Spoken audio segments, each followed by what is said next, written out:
Welcome to another episode of the Star Local Media High School Sports Podcast. My name is Matt Welch, being joined by Devin, Hasson, and David Wolman. It is Monday afternoon, just shy of 2 o'clock, and gentlemen, we are here to talk about some of the happenings from Week 5 in high school football for our 5A and 6A high schools.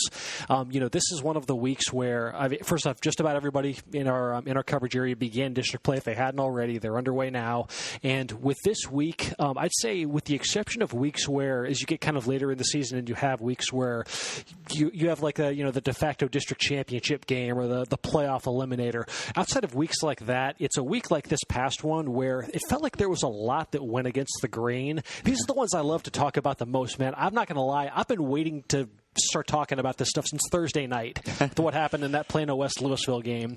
It just feels like, I don't know, I really love those weeks when it just feels like you've got an idea as to what to expect, and then you see teams like you saw a game like that Friday, Devin, with Horn and North Mesquite, just games that go out there and just completely turn upside down as far as what you had anticipated, and it felt like there was quite a bit of that last week. So I'm anxious to know what it all means kind of going forward, as again, now everyone's kind of on the same wavelength. They're all playing the same level of competition in their respective districts. But nevertheless, let's kind of center this episode around some of those teams that really turned some heads with some games that and some wins that I just don't think we necessarily saw coming. And we can talk right there with your game Friday, Devin, with North Mesquite getting it done against Mesquite Horn, and one that it's been what was it? I was just checking back. Since 2015 is the last time that North beat Horn, so not necessarily the biggest drought. I guess if you wanted to go one step further, I guess it's the second time that North has beat the Horn Jaguars since 2009. Yeah. But nevertheless, it's been a very, very lopsided rivalry in favor of the Jaguars over the years. But just kind of, reflect back on your game on Friday and just what happened with North Mesquite that enabled them to pull off, so certainly, I guess, up to this point, the signature win under Tim Cedar. Well, yeah, North Mesquite, this is the third time I've seen North Mesquite play this season. And it's one of those, even when they won their opener over Trimble Tech, it's just their offense, the consistency on offense was lacking at times. The defense was solid, but, could they hold a high-powered offense that Horn, kind of is, a big play offense, which Horn showed in their win against Tyler. Yeah. North Mesquite got the opening possession, and they drove the field. 8 plays, never faced a third down, looked good, but you think, okay, the opening possession is somewhat scripted. You kind of come out with an idea what you're going to do. Mm-hmm. How is this going to, how are they going to be able to do this as the game goes on? And to North Mesquite's credit, they were able to run play. They were able to sustain drives, even when they didn't score, and which they didn't for the rest of the half. Their second half, Greg Sherfield picks off a pass and returns it 48 yards for a touchdown to give them a 14-0 lead. 14-0 is the zero is the operative thing, because at the same time, their defense was doing the job on Horn. Horn is a big play offense. They had 7 touchdowns, 6 touchdowns against Tyler. All of them were 25 yards or longer. Wow. And you could see it early on. Horn wanted to go deep. Darius White, their quarterback, making his second start. Great arm. They wanted to go deep, but North Mesquite secondary was ready for it. But again, you kind of saw the athletes that Horn has at the receiver position. They made some incredible catches. They finally hook up. Xavier Brown catches a 41-yard touchdown pass late in the first half, and you think, okay, here we go. Here it comes. They draw to within 14-7. Stays that way through halftime. First 2 minutes of the second half, he goes to Chris Dawn. Darius White lays it out there, 61 yards. Beautiful pass. Now it's 14-14. Here it comes. And again, to North Mesquite's credit, they stay poised. Had a 17-play drive, just marched down the field, very methodical. They know they're not a big play. They don't have a lot of big play threats. Liam Thornton, their quarterback, is a tough kid. He makes nice passes. When he's called upon, hard-nosed runner. But they had in that drive they had a 3rd and 34, and Liam Thornton jumps back, finds Marcus Yao. Marcus Yao I've seen for 3 years. Mm-hmm. I've never seen him drop a ball. You get it anywhere near him, he's going to catch it. Really? And that goes for 40 yards. 3 plays later, Liam Thornton's able to bowl in from a yard out to regain the lead and regain control of the game. And it was just, again, their defense did the job down the stretch. You knew they were able to get another turnover, turn into a field goal. They're up 23-14. You know Horn's going to make a run. They did get to within 2. But the defense, the North Mesquite defense, I mean, I say defense, they did the job on both sides. The offense was able to keep the ball enough, take advantage of the scoring chances when they had them.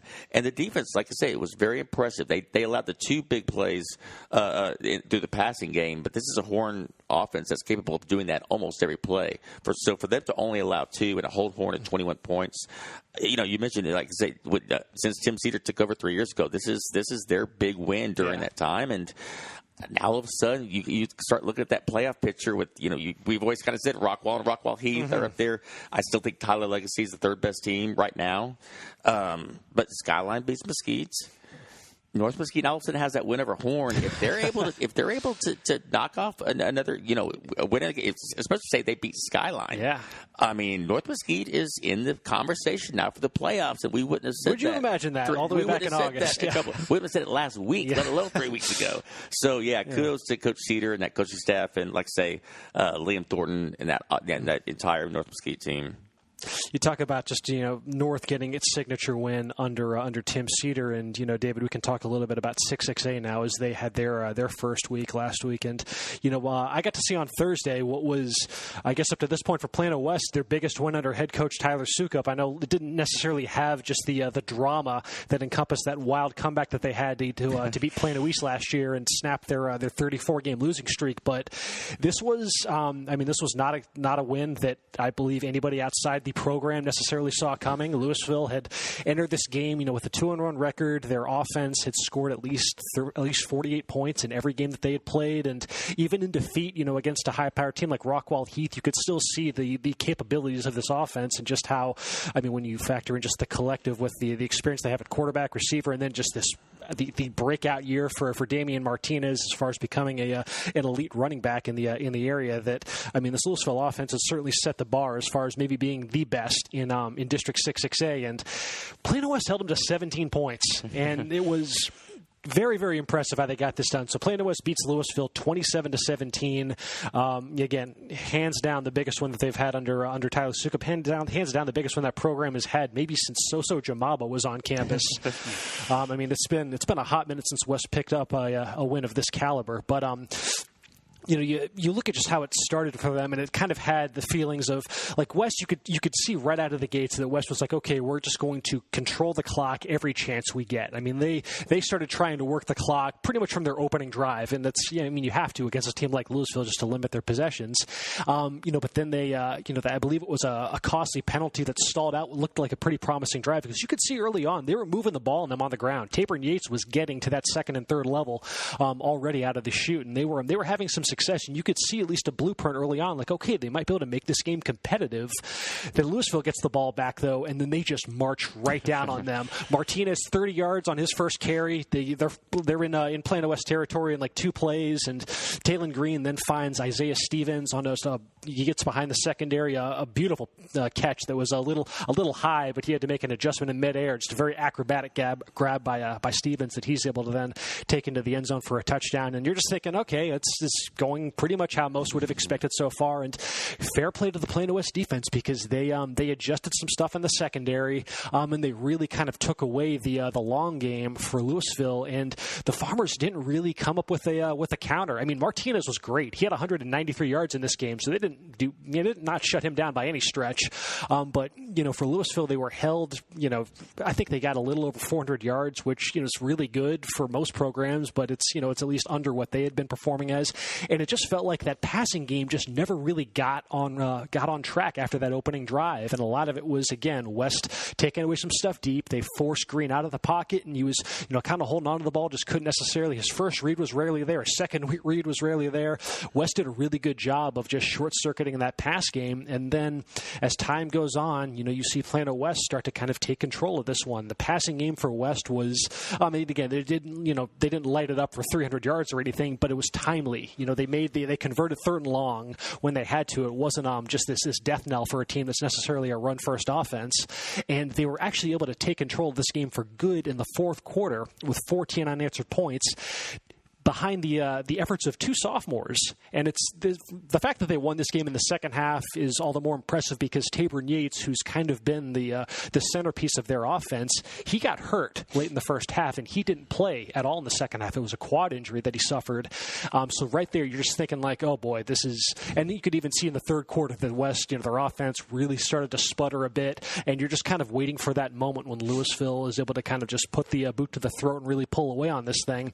But it never came, and then in the fourth quarter, it was some really strong running from their sophomore backup running back, Dermot White, who, the coaches have been trying to find ways to get him more involved. I don't believe he either didn't have a touch or didn't have a catch. He wasn't used much those first couple weeks. You saw him a little bit in their Little Elm game, the non-district finale, but he was front and center in the second half against Louisville. He had a 21-yard touchdown run late that put them ahead by I believe it was 20-17, something to that tune. And then there was a little bit of controversy on the ensuing drive for Louisville, so they're getting near midfield, and I believe they were in 4th and 3, and then Green tries a short pass to one of their backup running backs, and I've put the video on Twitter. I don't know if you guys had a chance to see it. It looked like about as clear cut a first down pickup as it gets. He was tackled right at the first down marker, but it was spotted a yard short. And, it was a first down. Huh? You saw it? Okay, yeah, see what I'm talking about? Okay, yeah, I want to make sure because it looked quite obvious. I already put down on my notes and just moved on to the next play. Okay, 1st and 10 from the 48 or wherever it was, and then I see I believe it was the Morning News stringer. He mentions like, oh wait, no, they marked him short, and I look up, and then you see where the ball's at, and like I went back on my phone and I checked the highlight again, and like there's no way that's he was marked at least a full yard short of the first down, and it was right next to the Louisville sideline. Naturally, they did not take too well to that, and they freaked out, and it was a turnover on downs. Then they got tagged for a personal foul for the sideline. Anger and outrage over the poor spot, and then Plano West was able to then take advantage of that. They got backed into a 4th and 13, so a little bit of a decision as far as, okay, do you punt the ball, do you try to go for it? Because I don't think they were close enough to attempt a field goal. They were they were 33 yards out, so it would have been a 50-yard try, which at the high school level, that's not a high probability outcome. So they Coach Sukup decided, well, essentially if we punt the ball, we're really only going to surrender maybe 15 to 20 yards. So they lined up to go for it, and they actually sent out their backup quarterback, another sophomore, Vance Fauerbacher. And Fauerbacher, he rolls right a little bit off the snap, and then somehow, some way, there's a lane that opens on the backside, and he just cuts back and then goes untouched into the end zone for a 33-yard touchdown. Just a wild heads-up play that was not the design that the Coach Sukup had in mind, but certainly one that worked out very well in West's favor. And yeah, somehow, some way, this Plano West team that you weren't really sure what to make of, when they beat Wiley and North Mesquite, two programs that are either a Wiley team that's kind of in transition, a North Mesquite team that was still kind of finding its way in those first couple weeks, and then they laid a bit of an egg against Little Elm, only scored 9 points there, so there wasn't really a ton within those first 3 weeks that said like, oh yeah, you're going to go out and shut down Louisville and all that D1 talent. And hey, credit to Plano West, man, because this sent a bit of a shockwave through District 6-6A and just one heck of a way to start off the district schedule. I think David, you look elsewhere in the district and like that Capel game against Plano, which I don't know what to make of that one as far as it was a really, really competitive game for a half. Capel just goes nuts in the third quarter. Plano goes nuts in the fourth quarter, and you ultimately end in a 35-33 game in favor of the Cowboys. It sounds like, just based on your Star Local Media alumni, Tim Glaze was stringing that game, and it sounds like a fairly sloppy game just on the whole. But nevertheless, though, David, what do you kind of make of this if you're, at least from Capel's standpoint? You need a little bit more consistency. Yeah. If you have a 20-point third quarter and you're up by that much, like I think it was 35-13, you should be able to kind of, put the nail in the coffin, just run out the clock. But it seems like they had like some problems, just protecting the ball. They had like a block punt, and they had some interceptions, and then some receivers dropped some passes, and Plano scoring 20 points in the fourth quarter. So, they've had a couple of games like this. The Highland Park game, like there was a very bad first half against Highland Park, and they were down big, and they almost came back to beat Highland Park in the second half. Like, that big comeback. They had a all they had to do is stop a fourth down, and they maybe get a chance to win the game. But then Highland Park converts that fourth down. So this is a team that's it plays well at spurts, and then sometimes like it doesn't. So if they can just get some consistency, they can be a dangerous team. Yeah, Capella had 5 turnovers in this game, 4 being interceptions. And he didn't have any interceptions coming into this game. Wow, really? That's weird. That makes it all the more strange. Yeah, I mean, Plano was, looking dead to rights for a while, and then I believe it was Tylen Hines who scores 3 touchdowns in like a 4-minute span, just something wild like that. So, again, with this Plano team, man, it's just kind of been, you mentioned just consistency, and with Plano, it's, I'm sure if you take the entire picture and just look at it just like the raw numbers, it's like, it looks fine, but it's just the lack of just quarter-to-quarter consistency that you've seen with this team. Plano's a good fourth-quarter team. At least you take some pause in that if you're Coach Ford right now and like, okay, this team's not going to give up. They're going to fight until the finish. So that's at least some quality that's certainly, central to a team that, envisions itself being getting back to being a playoff contender and whatnot. But as of right now, though, through 3 games, they have losses to McKinney by 1 point and Capel by 2 points. Now they got drubbed by Lake Highlands. They weren't able to make any sort of comeback there, but they have 2 losses on their record that were 2 points or less, but they've trailed in all 3 games by at least 21 points at some point. So that's just not you can't walk that tightrope so many times. You can only walk that tightrope so many times in a district that's this talented. So, yeah, I guess kind of like you said, David, it's just you have to find a way to, again, it might all balance out in the end, but just quarter to quarter, you have to be able to find ways to be a little bit more consistent on both sides of the ball. Because, it looked like they kind of figured out the first half thing. There was only a 14-13 game at the half, and then Capel just comes out guns blazing, and Plano just didn't really have much of a recourse until it was unfortunately just too little too late. So, yes, Plano is, they're 0-3 on the season, 0-1 in district, still searching for their first win under new head coach Todd Ford. Marcus is Marcus. That was pretty much the only thing that kind of held to form, I think, in this district, and that Marcus looks like the absolute juggernaut defending district champion that I think we kind of envision them as heading into this season. They had their most lopsided win in the history of the Mound Showdown, 55-14 over rival Flower Mound. This one got out of hand early. Garrett Nussmeyer was on fire. He had 4 touchdown passes. J. Michael Sturdivant, Tyler Schott were among his top targets there. They got a couple defensive touchdowns, one from Mark Vassar, another from Christian Espinoza. Just a hell of a statement by Marcus, a team that didn't look any worse for the wear as they prepare to defend their district championship. Last year, again, this is a Marcus team that was able to survive a number of close calls in district last season. I think every game that they played against one of the other Louisville ISD schools in Capel was decided by like maybe 10 points or less or something like that. It wasn't a very convincing run that they had, but this was thorough because Flower Mound's a team that their defense, even though the offense has been trying to find its way, the defense had at least been really, really steady those first few weeks, and they got just lit up by that Marcus air attack. Marcus looking the part early on.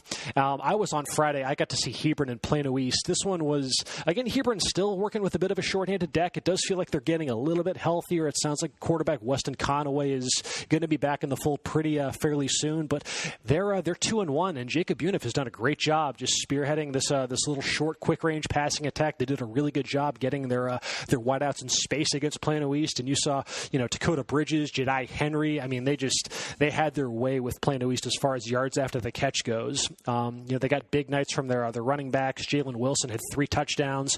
Brandon Love averaged 6, 7, 8 yards a carry, and there just wasn't a whole lot of a recourse as far as Plano East defense goes. East was like... Plano East, getting to see them firsthand. I know I kind of proclaimed them as like the best team in Plano ISD last week, and there's certainly talent there. Not to be drawn off the tracks too far. I mean, that running back of theirs, Ismail Mahdi, he is legit, and they have a bona fide Division I caliber talent there. I think every game this season he's led them in both rushing and receiving. I mean, he's basically a walking just 250 yards of total offense at least most nights. And he was spectacular. They just one too many self-inflicted mistakes with just an untimely penalty. They had 2 gaffes on special teams, including I believe a blocked punt, and then they failed to field a kickoff. So just the kinds of mistakes that unfortunately you're not going to be afforded in a district this caliber. There really isn't a soft spot on that schedule where you can look at okay, well, we can maybe get away with this stuff against a team or two here and there, because that just isn't what Louisville ISD and Capel are going to afford you. So Plano East, despite those miscues, they were still in this game at the half. It was only 18-14, but defensively, as the game went on, at least they had a really, really tough time slowing down Hebron's wide receivers, and just again, one too many untimely penalties. I want to say there were at least 2 or 3 big plays that got wiped out on a holding call or whatnot. So just stuff that you got to clean up. As far as Joe McCullough kind of intimated that at least heading into their bye week, he really did like what they had, shown as far as potential goes. But he did mention, even before that Hebron game, just we're kind of beating ourselves in a lot of areas. And unfortunately for the Panthers, you kind of saw that in some capacities on Friday. That's just kind of a look at where things are at as far as District 6A goes. Again, Marcus looks like the 1 seed, and then after that, just who knows? We have a long ways to go in figuring this out. Let's see. As far as some stuff over in District 7-5A Division 1, Devin, I think one of the bigger takeaways was what McKinney North showed as far as a program that was still searching for its first win. And you look at all the talent that they lost on offense to graduation, and then they lost their offensive coordinator from last season. So they had been trying to find their way, and the offense didn't necessarily get on track, overall against Tyler, but they got enough in the other 2 phases to kind of complement that, and they were able to score a fairly surprising victory over Tyler in this game. I know Tyler's results have been a little up and down, but if you look at what this McKinney North team was able to do, early on at least, because I felt like this was a game that early on was being dominated by Tyler, at least if you look across the play-by-play and the way things had been trending. Heck, Tyler still outgained them by over 200 yards, and they wind up losing 34-24, but North gets a 94-yard kickoff return from J.J. Henry. They get a 41-yard pick six from Marquise Alexander. So if you get 2 non-offensive touchdowns, I'd say your odds of winning increase exponentially. But they were able to get just enough from Gavin Constantine. Jaden Smith, their running back, had a big game. North scoring a fairly, at least when you look at the way that it materialized, a fairly improbable 34-24 victory. I don't know how repeatable that formula is, given the given the chasm in overall yardage surrendered and whatnot, but just in the overall landscape of 7-5A Division 1, I know we Highland Park and Longview are 1A and 1B in whatever order, but as far as what this does, and then whether or not West Mesquite can factor into this equation, just what's your read right now on 7-5A Division 1? Well, we said last week that outside of Longview and Highland Park, the other 5 teams were combined 2-14 going into last week.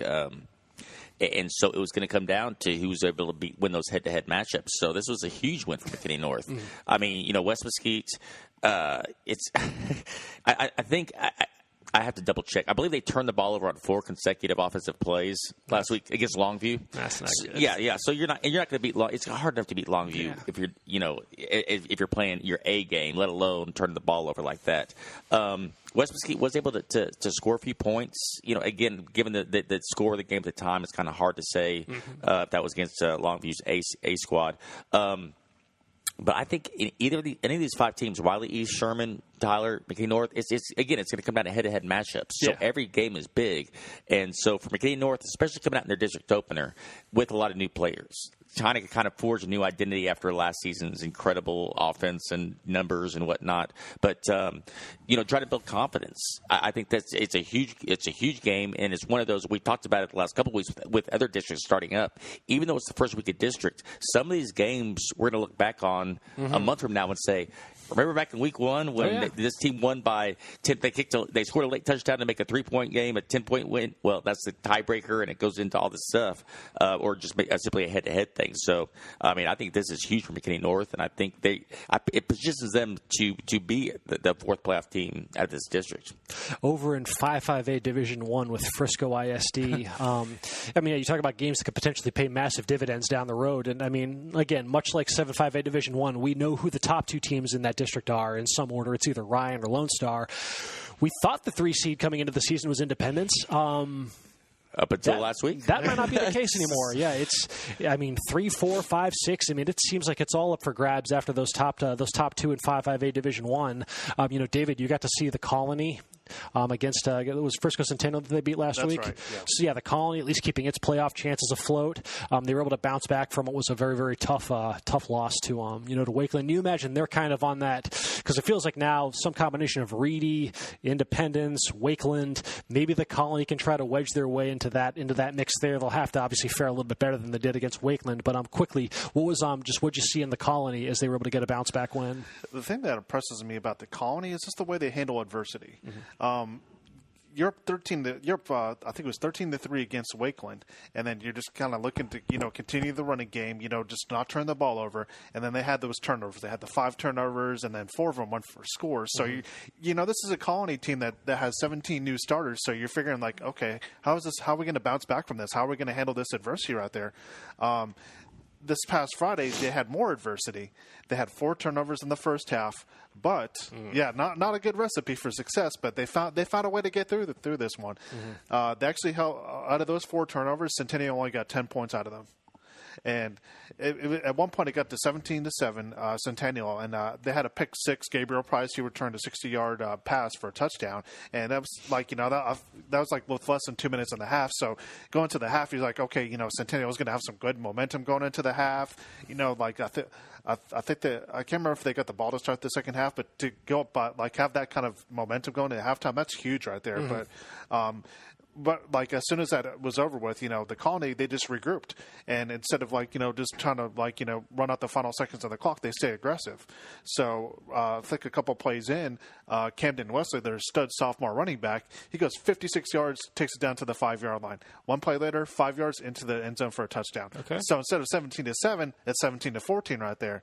So they're in the second, and then in the third quarter, the defense was for the Frisco Centennial was on the field for a long time, because whenever the Colony gets the ball, it's a very methodical process. They have 3 running backs who can really get you with the ground and pound game right there. And then finally the fourth quarter, they just run them out of the yard right there. 28 points in the fourth quarter. Okay. So for the game, they finished with 333 rushing yards, and 181 of those were by Camden Wesley right there, and he also had 2 scores. So this is a Colony team. They're 3-2 right now. They have the bye week coming up. So for a team that's this young and this inexperienced, this is it's a good statement when to kind of go into the bye week. Feel confident about themselves, especially with Ryan coming out of the bye week. Yeah. So give them 2 weeks to prepare for that. So it's a team that if they don't turn the ball over, they can be competitive in a lot of games. Perhaps the most stunning result though within the district was Frisco Reedy 38, Frisco Independence 21. This was kind of a testament to the Reedy defense, Devin, as far as, they held that Independence offense to just 261 yards, only 20 yards on the ground on 25 attempts. I believe Braylon Braxton had just 2 rushing yards, which doesn't even seem possible. The real, and that just tells you just how, just the work that Reedy did up front, just how they just kind of dominated the line of scrimmage in this one. I was just looking through the numbers. Reedy's Brooks Griffith really, really shined in this one. 4 sacks, 3 forced fumbles. That's some game-changing defense from Brooks Griffith as far as being able to subdue what's, at least on paper, one of the most impressive offenses from a skill position standpoint in the area. Like I said, it sounds like Independence has had, some struggles as far as, kind of doing some work up front and keeping Braylon Braxton upright and whatnot. But, Reedy's defense was all over him. A.J. Padgett, Reedy's quarterback, he had a terrific game, maybe his best game of the season, with 228 passing yards, 118 rushing yards, 3 touchdowns, just a massive win for Reedy, especially when you look at just the overall landscape of that district. So Reedy's already had its game against Denton Ryan, scrapped because of COVID reasons, and that was a no contest. So you don't have a loss on your record against the number 1 team in the state. Now that is massive as far as potentially looking forward, what it could mean for tiebreaker standpoints, as far as being able to make some headway in that district when you basically didn't have to play the best team in your district. So this recalibrates a lot for a Reedy team that could potentially maybe finish as high as 3rd if they're able to pull an upset Thursday against Lone Star, maybe 2nd. It does kind of change a bit of the narrative for this Reedy team that you kind of had a sense going into the season, just given the experience they had back, that the defense was at least going to be really, really solid. But this was, I think, up to this point though, one of their best defensive performances in some time.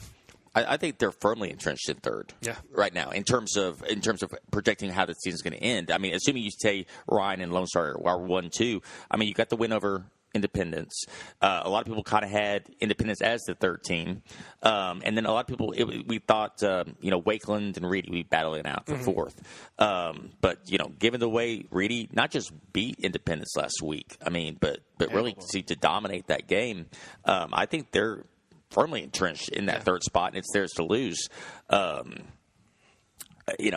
it's like I say, I haven't seen Independence in person. I just, looking at their numbers, I'm just wondering when that offense is going to get going. You mentioned the offensive line, and obviously the inability to run the ball is huge, but there's just too much talent on that at the skill positions for them to be held down, and it's kind of I'm not going to say a sleeping giant type situation, but if they don't wake up soon, they're going to be on the outside looking in. You can't get too far behind the eight ball for sure. Because in their case, I think in that game they had 4 players that logged rushes, and I believe their leading rusher had 6 yards. Yeah, I mean you're just not going to win football games in a district that talented with that sort of output. So we've talked about some results that sort of went against conventional wisdom. Then we got our game of the week last week. It's Sachse and Garland, and this one pretty much went as was forecasted. Quite the statement by the Sachse Mustangs to potentially reassert their dominance in District 9-6A. Devin, you were on site for this one, so just talk a bit about the Mustangs after a fairly emphatic victory over the Garland Owls. Yeah, I don't know if it was necessarily expected. I think people thought, Garland came in 3-0. And there's just talking to people before the game. In Garland ISD, every school district roots for every team. But they root a little bit more for the original. The old school people, the people that have been involved with this district for their entire life, they root for everybody, but they prefer it to be the Owls. Kind of like the Plano ISD mentality. They want the Wildcats, absolutely. Yeah, they want every team to be good in Plano, but they prefer it to be Plano High, Plano Senior High, I should say. So there was kind of a thought, before the game, people were like, well, I think it's going to be a pretty good game, but they're kind of, but Garland's got a little something. They do. They've been talking about this now a junior class since they were freshmen, and they are talented and they are good. But Sachse is still. Garland might still fare fine just going forward. It's still Sachse. Yeah, this is still Sachse's district, at least for the time being. Sachse had a lot of newcomers this year, but they basically gave a veteran answer to an up and coming team like Garland is, trying to establish themselves as the team to beat in this district.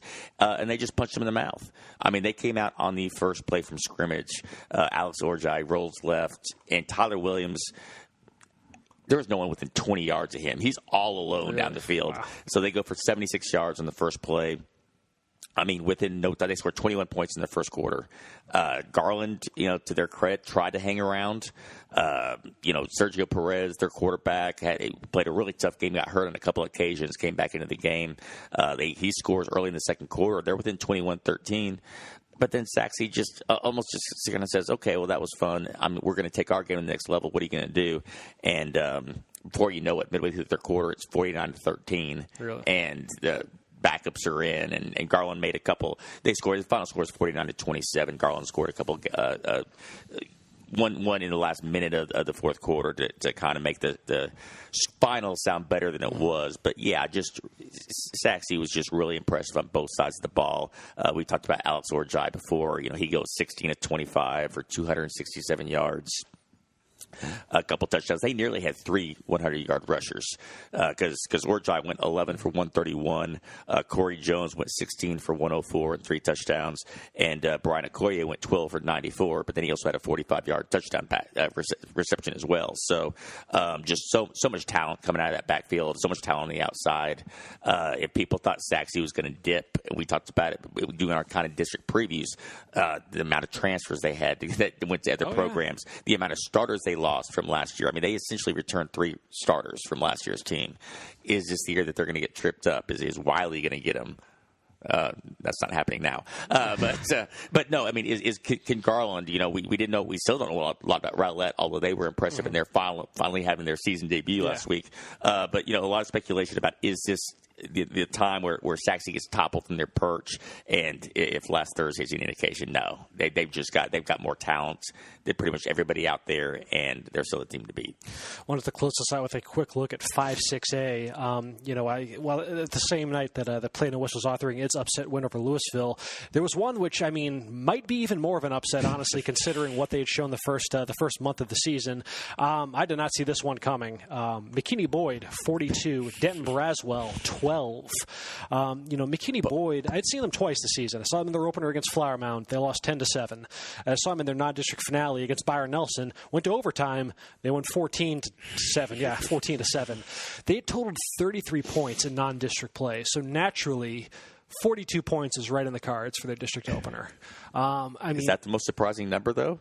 Or is the 12 the more surprising number? Yes. At least you could at least frame that in the sense that, okay, even though Boyd's offense had struggled to really find its footing the first month of the season, that defense was still legit. And Matteo Bianchi, their star linebacker, has been one of the breakout defenders in the Metroplex. And you could at least see a pathway to where if they were able to at least control the ball a bit. And it does sound like the time of possession was something that really did work in their favor as far as limiting the chances that Braswell had. But their defense at least shown enough to where I thought, okay, maybe Braswell still scores a lot, but nowhere close to their normal output.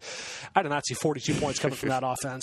But in hindsight, though, I think it's fair now kind of going forward to maybe kind of recalibrate expectations on what to make of this Boyd offense, because I think you essentially have to write off those first 3 weeks because the personnel's changed a lot since that 38-0 shutout loss to Rockwell Heath. So they've had an injury at quarterback that's kind of sent a chain reaction of sorts in motion as far as kind of in some ways, kind of contributing to what this offense has become. So Carter Whitefield is, he's got a hand injury right now. He's got a big old cast on his right hand, and he's not able to throw a football. But he can still catch and carry a football just fine, so he's healthy enough to still keep playing. So they've been using him as a running back, and he was especially featured as a wide receiver. He had 6 catches for 162 yards and 3 touchdowns against Braswell, and he had a rushing touchdown as well. So he's all of us, because he's still, again, even despite being hindered as far as his abilities to throw right now, he's still a spectacular athlete. And that's one thing that, against Byron Nelson, you didn't get to really see as much of it because I just don't think at the time they had really been able to kind of go back to the drawing board as much and figure out the different ways where they can still make use of. You got to see him a little bit as a running back, but, the whole receiving aspect was fairly brand new. But, Coach McBride said afterwards, he's still a great athlete. We need to find ways to get him more involved. So you saw this against Braswell, and then with the work that they've now got at a quarterback from sophomore Ryan Shackleton, who even though they only scored 14 points against Nelson, you could at least see some signs of, okay, this looks like they might have a little something here as far as developing a bit of a steadier passing game than what they had shown earlier in the year. And he goes 15 of 19 for 248 yards and 3 touchdowns. Take that. Absolutely. And now with Whitefield basically being reborn as just this dynamic skill position threat, it really does change a lot for this Boyd offense compared to what you had seen earlier in the season. They were, they made some changes to the backfield with, a greater use of Peyton Shaw, who's one of their standout defensive backs. He was being, featured a bit more alongside Jay Thompson, and those two combined for more than 200 yards on the ground. I know Braswell had given up its share of points as well, in addition to scoring a ton. They had actually been, heading into that game, they had actually been outscored on the season by 5 points. And now, granted, a lot of that was because they got, handled a bit by Rockwall in their first game of the season. But they had, no one had really mustered any sort of response for that offense so far. And there's a lot of D1 talent in that offense too. And credit to McKinney Boyd, because the defense had played well enough for them to have won a lot of these games early in the season. And now that the offense has shown more of a pulse, yeah, you kind of have to recalibrate a lot as far as what to make of what this Boyd team could do, because kind of like, we've been talking about these district games that while they're taking place really early, that's a game that down the road is going to mean a lot for the playoff picture. Well, that Allen, Geyer, Prosper are kind of the, 1, 2, and 3 in some order in that district. So it's those games against Braswell and McKinney and Little Elm that are going to loom large for Boyd. So, you've put yourself in a great spot now. Potentially it could all come down to that crosstown showdown game near the end of the season to determine who gets that that last playoff spot. And again, it's still really early, so a lot can change. But what a response by Boyd after looking a little punchless on offense for the first month of the season. David, we can round this out with a quick look at what happened on Saturday, a rare Saturday game. This one had to get rescheduled, but Prosper was able to get a win over Little Elm in his district opener. I believe 30-20 was the final. That's correct. So a game where Prosper still wins by double digits, but it sounds like Little Elm acquitted itself fairly well in their first. Was hands down their biggest test of the season. You were out there on site in Little Elm. What did you kind of take away from this one? Cameron Harpole's a stud. Okay, yeah, that's a good point to start with. Yeah, whenever it seems like Reedy needed a big play, like whenever they were backed up to like a long yardage situation, throw it to Harpole. Yeah, he's a big target. He's a big target going to San Diego State. Yeah. It was like a pretty close, maybe a 2-possession game there, like 1 10-point game, and then all of a sudden he catches the ball, like there's the 19-yard line of Little Elm. He catches the ball and he stiff arms a guy. Yeah. Like that's how strong he is. Oh yeah. And then he runs into the end zone. He's like this NFL Gronk or kind of tight end right there who's so physical. Yeah. So he gets over 160 yards receiving in that game. Got a touchdown too. It was a game that you could tell that Prosper. This is their first game in 23 days. Yes, that is a long time. That probably had an impact too. Salina kind of went through the same thing where they didn't play for 3 weeks and then they lost to Aubrey, and then Coach Elliott afterwards said, in hindsight, having 3 weeks off was not a good thing for us. Smith said it was brutal. Yeah, he said it's brutal on the coaches, the players, and it showed they had a lot of penalties in that game, holdings. They had some personal fouls. Kind of got a little bit chippy at times, with the emotions of them playing for the first time in 30 weeks. Yeah. And so, the thing is, they had they overcame that stuff. They got up 17-0 in the game. One of the drives, they marched 99 yards after Little Elm had a great punt, and then one of their guys just fielded at the 1-yard line. Mm-hmm. So that was a huge point in the game right there. Jackson Berry, he just engineers a 99-yard drive that just looks effortless right there. So they go up in that game, and Little Elm had its chances, but they weren't able to finish some drives, unfortunately. It may be a penalty or a lost yardage, situation, because Prosper's, front seven is pretty good. Mm-hmm. They're going to get you for a lot of tackles for loss. So I remember when we projected the top defenses in there, I kind of said that Prosper's going to have one of those sneaky little defenses that could be one of the tops in the area. Mm-hmm. So, with their pressure and, them being able to hold to Little Elm to only 1 touchdown in the first half when Little Elm went to their territory a few times. That was a big statement right there. It seems like, the Prosper, they're going to shake the rust off. They only had 3 days to prepare for this game just on the COVID situation. So they didn't, and it would have been better if they would be able to play a couple of those preseason games, because they would have played DeSoto and Arlington Lamar, which would have really kind of helped them out going into district. Absolutely. But unfortunately they weren't able to play those games. So this is a Prosper team that's going to be really, really good. Mm-hmm. Obviously they're going to be in the top 3. It's going to see how they do. Starting this week, they got a big test against Denton Guy right there, who they actually played Rodney Webb in the playoffs last year when he was at Rockwall. Mm-hmm. So it's going to be kind of a little bit of a rematch in some sorts right there. Mm-hmm. So I think this is a team that's definitely going to get to the playoffs, avoiding some serious injuries. So watch out for Prosper. That's watch out for Prosper indeed. That's week 6 is a very tough act to follow right now, and I guess as we look ahead to the game of the week slate later this week, you can go vote on our website starlocalmedia.com. 5 very, very. This is probably the best slate that we've had game of the week up to this point of the season. So that's we'll be back on Thursday to break down whatever is voted as game of the week and then some. So until that, folks, this will wrap up this episode of the Star Local Media High School Sports Podcast. We'll be back on Thursday. So until then, folks, you take care. We will talk to y'all later.